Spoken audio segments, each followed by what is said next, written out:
Cet atelier de couture est un chantier d'insertion encadré par l'association Solidarité Emploi Service. Il y a peu, un autre projet de ce type a abouti. Après 2 ans de travail et la participation d'une douzaine de personnes, ce guide de la débrouille a vu le jour, un moyen pédagogique de réinsérer des femmes en difficulté. On devait travailler beaucoup sur la remise à niveau, sur le fait de sortir de chez soi, d'aller vers l'extérieur, de préparer toutes ces interviews avec des questionnaires et qui pouvaient s'apparenter au travail de recherche d'emploi. Ainsi, elles ont pu comme ça améliorer beaucoup de choses en elles, en particulier la confiance.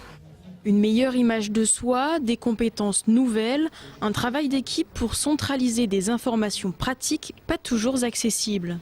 Mais pour ceux qui sont dans le besoin.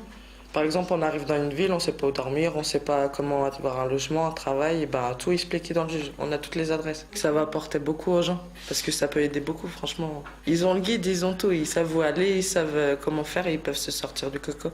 Logement, habillement, alimentation, les rédactrices se sont appuyées sur leur vécu pour répondre aux besoins réels des personnes en difficulté.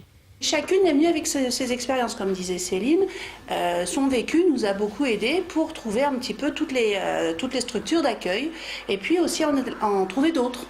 Ce que je voulais, c'est que ce soit les personnes qui sont vraiment dans la réalité des problèmes qui le créent et que ça serve aussi de support pour toutes les activités que je dois mettre en place avec les personnes sur les chantiers d'insertion. Moi, je me sens bien, je me sens honnête.